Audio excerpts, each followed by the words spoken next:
I am a Philadelphia Phillies fan. I make no apologies for that. Why? Because I enjoy heartbreak? No. Because I grew up being a Phillies fan. So take a moment, turn to your neighbor, share your favorite sports team. What's your favorite sports team? Yes? Oh, there's way too much Mets going on. Way too many Mets going on here. So now here's the next question I want you to think about. Why are they your favorite team? I mean, if for many of us, if we're being completely honest with ourselves, it's because we grew up cheering for them, right? Growing up, somehow that team kind of got into our DNA. You see, so much of what we believe is already planted in us when we are children, even something as simple as the sports team that you like. We pick up on other people's comments and intentions, and we take to heart what our parents say and do. That's not to say that we don't change, but many of our foundations are laid very early on without us even realizing it's happening. We have certain expectations as to how the world should work and how we should work in it. Some adults later in life are able to critically look at those formations and malformations in their development and determine what is healthy and what should be kept and what is not healthy and should be shed. Other adults will live a life completely unexamined and just continue forward in the image shaped during those formative years. And so, why does it matter, and what the heck does that have to do with John and Jesus? The answer to that requires some backstory.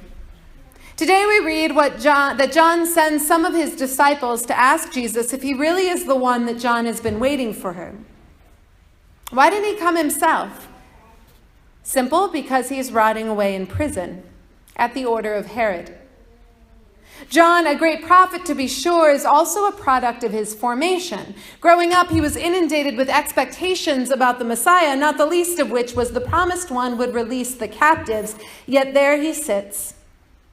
And it's not just John's situation that has him questioning Jesus' validity. Israel is plagued with social inequality, with great wealth for a few and poverty for many. Injustice is rampant. Surely if the long-awaited Messiah was there, things would look better. The Messiah was supposed to be the liberator, the one to beat back Rome and bring peace and prosperity to the land, to set Israel up again as number one. Jesus is here, but John still sits. So are you the one we've been waiting for? Doesn't seem like too big a question to ask.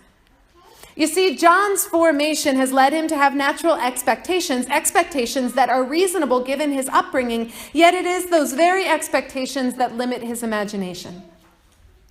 Voltaire once said, "In the beginning, God created man in his own image, and man has been trying to repay the favor ever since." When we expect God to conform to our formation and malformations, it can limit our view of who God is. Jesus is indeed the great liberator, but not in the way John expected. And so sitting in prison, expectations dashed, John wonders. A not uncommon human experience.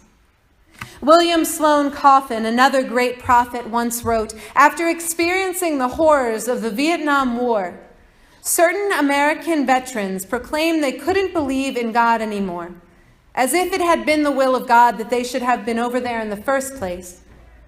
It is not the will of God that any human being should die in a war or on a battlefield.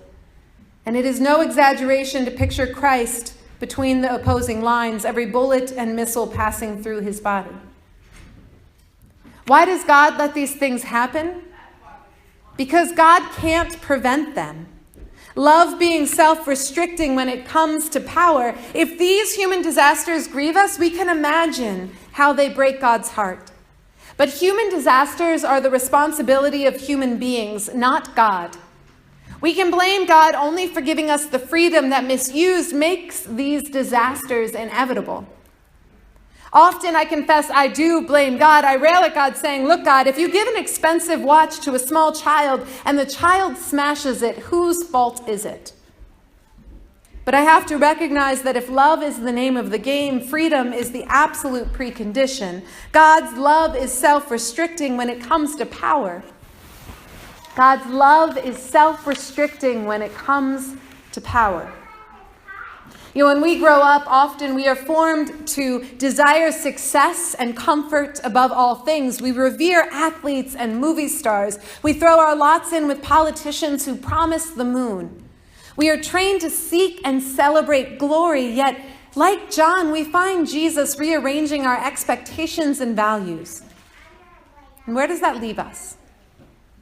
So there's an understanding in theology, in Christianity, right, called the theology of the cross. And in its most basic form, it says this: God is in the places that we least expect. No one expects to find God on a cross. No one, and yet that is exactly where God shows up, which means Jesus is also sitting in the prison cell and on the battlefield and in the hospital room and at the graveside and in the ghetto and at the borders and boundaries designed to keep people out. Jesus is where you least expect to find him, amid our suffering and struggles. It's the story of the POW, forgotten in solitary confinement, who meditates on the Lord's Prayer, first by section, then by phrase, then by word, then by sound, over and over. The POW who feels closer to God in a forgotten hole than ever before. It is the story of the woman preparing to take her last breath, reaching out to grasp God's waiting, outstretched hand. It is the story of the church growing by leaps and bounds in countries without buildings, without money, without political stability, and yet developing with more fervency and faith than in our comfortable North American suburbs. See, Jesus did not side with the powerful.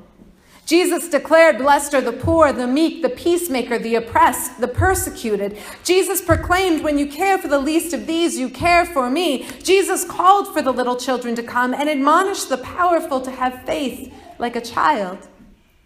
Jesus subverted and continues to subvert our expectations and values so that we might live into the imagination of God.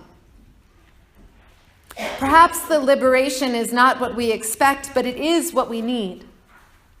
It is grounded in a love born of free will, meaning a love that is relational and true and real, and yes, complicated.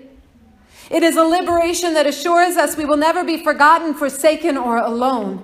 It is a liberation that makes us partners in the co-creation of God's justice. It is more than expectation. It is the messy, beautiful foundation and formation of a faith that changes the world. Until that day when we are welcomed home, when it all makes sense again, may we lay aside expectation to discover instead God's no-holds-barred love that transcends everything we think we know. Amen.